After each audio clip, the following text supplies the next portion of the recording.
मैं शशि भाई साहब आपके पास आ जा रहा हूं। प्रोफेसर शशि हमारे साथ जुड़ गए हैं।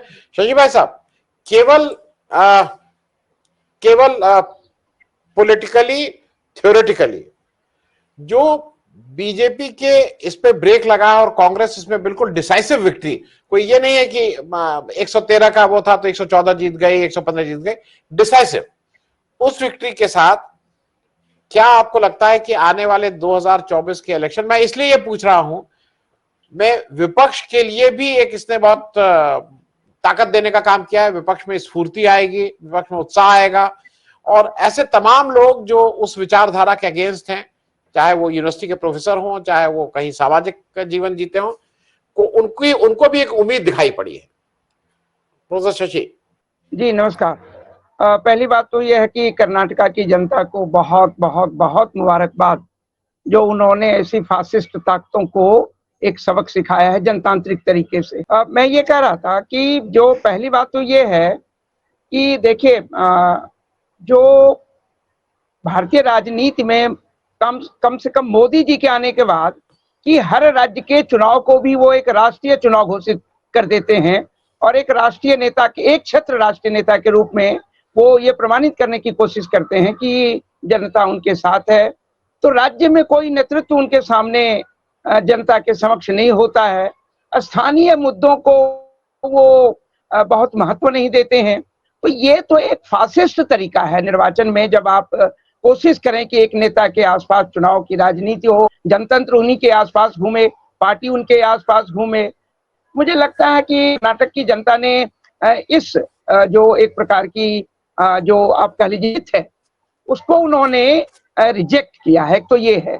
दूसरा एक और चीज देखिएगा कि पिछली सरकार जो जेडीएस और कांग्रेस की बनी थी संयुक्त अलायंस के रूप में, और जिस प्रकार से उस सरकार को गिराया गया और एमएलए को खरीदे गए, उनसे इस्तीफे दिलवाए गए और फिर सरकार बना दी गई, तो मुझे लगता है कि कर्नाटक की आम जनता ने इसको स्वीकार नहीं किया होगा कि जिस प्रकार से बिना बहुमत प्राप्त किए और आप डिफेक्शन करा करके और सरकार बना लें, मुझे लगता है कि इसे भी कर्नाटक की जनता ने स्वीकार नहीं किया है।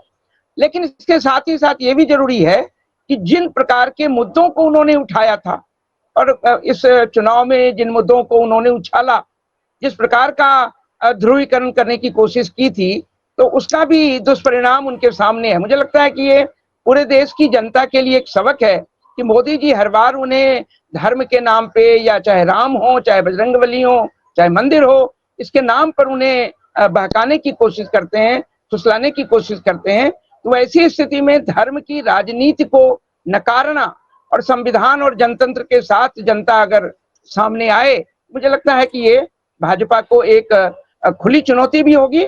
और भाजपा को जिस प्रकार की राजनीति वो करते रहे, आपने खुद कहा है कि 6 राज्यों में ही उनकी अपनी सरकार है, बाकी चाहे कर्नाटका की सरकार थी, महाराष्ट्र में सरकार है, चाहे मध्य प्रदेश को लीजिए, चाहे वहां मेघालय को ले लीजिए या गोवा को ले लीजिए, तो यहाँ जिस प्रकार की सरकारें हैं, मुझे लगता है कि ये आपके सामने है, ये सरकारें जनता ने नहीं बनाई हैं, ये मोदी और उनके जो पूंजीपति साथी हैं उन्होंने इन सरकारों का गठन किया है।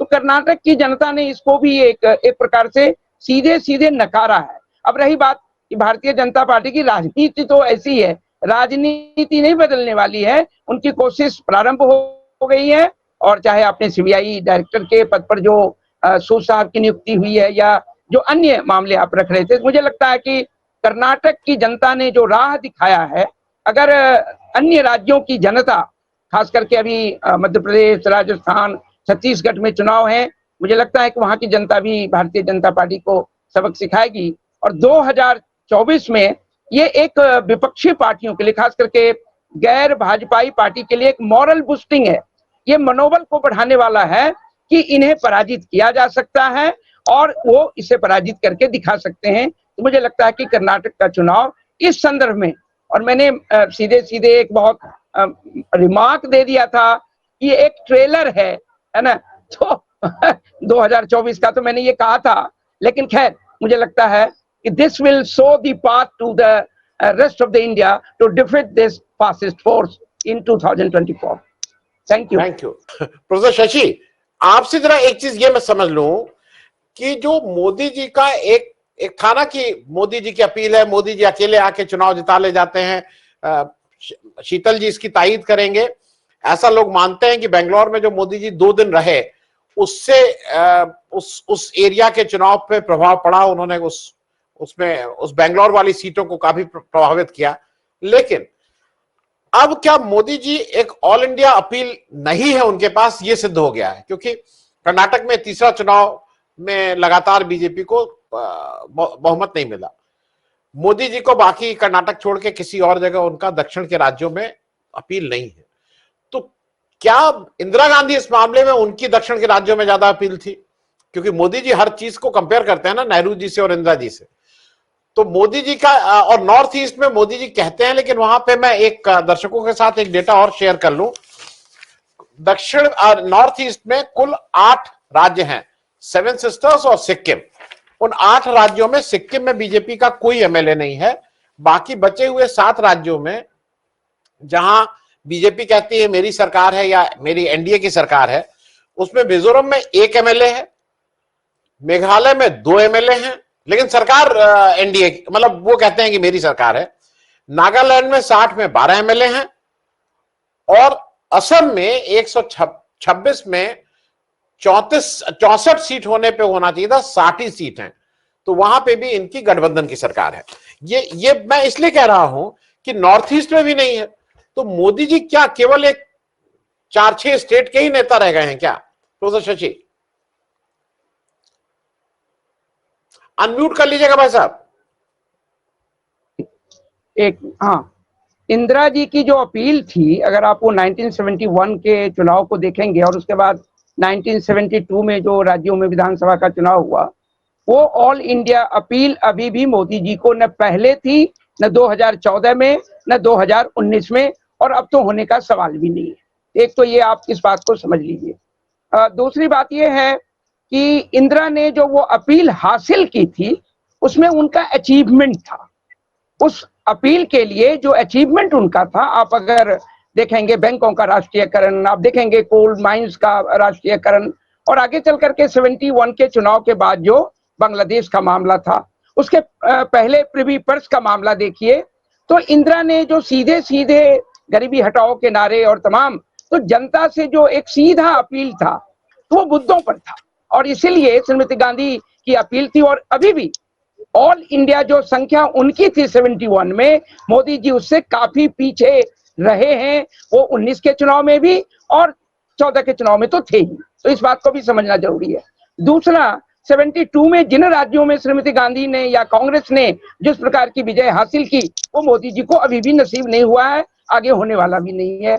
आपके तथ्य और आंकड़े भी इस बात को प्रमाणित कर रहे हैं। तो मैं तो सीधे सीधे मानता हूं कि इंदिरा वाली वो अपील अभी भी मोदी जी को नहीं है। दूसरी बात, मोदी जी जिन चीजों का सहारा लेते हैं वो सीधे सीधे राजनीतिक धर्म के आधार पर जो ध्रुवीकरण और तमाम सारी बातें जो आप कह रहे हैं, जो जनता देखती है, चाहे मंदिर का मामला हो या एंटी माइनॉरिटी जो स्थिति है, वो अपने आप में सारी बातें जो हैं जनतंत्र के खिलाफ हैं, भारतीय संविधान के खिलाफ हैं। इंदिरा गांधी की जो ब्लंडर, यानी कि उसकी जो सबसे बड़ी भूल थी कि कैसे उन्होंने जेपी मूवमेंट हुआ, छात्र मूवमेंट, उसके पहले नवनिर्माण मूवमेंट गुजरात, तो उन्होंने अगर सीधे सीधे संवाद कर लिया होता आंदोलनकारियों से और उनकी समस्याओं को सुन करके एक फैसला किया होता, तो शायद इंदिरा के ऊपर जो एक धब्बा लगा इमरजेंसी का, निसंदेह वो नहीं लगता और इमरजेंसी की आवश्यकता नहीं होती। तो मुझे ये समझने की जरूरत है भारतीय जनता को भी और हम लोगों को भी कि इंदिरा की अपील अभी भी मोदी जी को नहीं है। दूसरी बात, जो मुद्दों की राजनीति है, आप पूरे देश के यदि आम आदमी के लिए मुद्दे, जैसे प्रीवी पर्स का मामला था, बैंकों के राष्ट्रीयकरण का मामला था, माइंस का मामला था, या तमाम आगे चल करके जो बांग्लादेश को लेकर के जो उन्होंने कदम उठाए, और भी सो सारे मुद्दे थे। अब देखेंगे वो जनता के एक बहुत बड़े हिस्से को अपील कर रहा था। समाजवादी कुछ मूल्य उसमें दिखाई दे रहे थे, और निसंदेह जो सामान्य जनता है उन्हें लगा कि अब एक नायिका मिल गई है जो उनकी समस्याओं का समाधान ढूंढेगी, और उस अपील का असर आपने वो चुनाव में भी देखा, 71 में भी देखा, 72 में भी देखा। एक और बात, आप अगर देखेंगे, जहां तक दक्षिण की बात आप कर रहे थे, दक्षिण में कर्नाटका में भारतीय जनता पार्टी अपने बल पर तो एक भी बार बहुमत हासिल नहीं कर पाई। आप वो अगर देखेंगे, जब भी मिली जुली सरकार रही या तोड़ फोड़ या जो भी उन्होंने किया। लेकिन याद कीजिए 1977 में जब पोस्ट इमरजेंसी इलेक्शन हुआ तो नॉर्थ इंडिया में तो वो स्थिति थी ना कि रहानकुल में रोवन हारा, यानी 9 राज्यों में कांग्रेस के एक भी पार्लियामेंट मेंबर नहीं जीते थे। जनता पार्टी ने भारी स्वीप किया। लेकिन दक्षिण के राज्यों ने, अगर आप देखें तो दक्षिण के राज्यों ने ही मिसेस गांधी को 150 प्लस, इट्स ऑलमोस्ट 150 प्लस में 153 और समथिंग। तो आप देखेंगे कि दक्षिण के राज्यों ने, उसमें including Karnataka, I am talking about Karnataka, उनकी भारी जो भी संख्या उनको मिली उस 77 के लोकसभा चुनाव में, जबकि संभावना थी कि अगर नॉर्थ इंडिया की तरह साउथ इंडिया में भी हो जाता तो सोचिए कि क्या स्थिति होती इंदिरा गांधी की। तो जो लाज उनकी बच गई थी वो साउथ ने ही बचाया था। तो सवाल है कि अभी भी मोदी जी को वो अपील कहाँ है। 77 में मिसेस गांधी ने साउथ में भी वो अपील करके दिखा दिया था कि अगर पूरे देश में इमरजेंसी को लेकर के जयप्रकाश जी और तमाम युवाओं के और तमाम विपक्षी नेताओं के मिलने के बावजूद साउथ में तो उसका असर नहीं दिखा। साउथ की जनता ने मिसेस गांधी को और कांग्रेस को ही समर्थन दिया।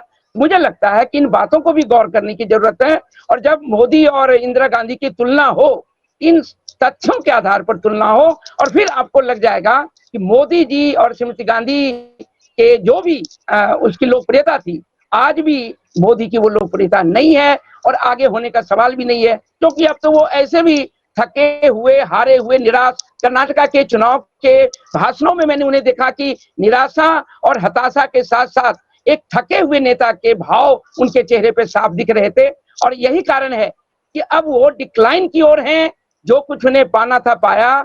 24 में शायद ये इस देश की जनता जो उनको देख चुकी है कि झूठों का अंबार, फेक बातें, और एक बार भी प्रेस कॉन्फ्रेंस को यानी कि उसका सामना करने का हिम्मत जिस देश के प्रधानमंत्री में नहीं हो, तो आप सोचिए कि मिसेस गांधी से कोई भी तुलना वो बेमानी है, और इसलिए मुझे लगता है वो कहीं भी मिसेस गांधी के आसपास नहीं है।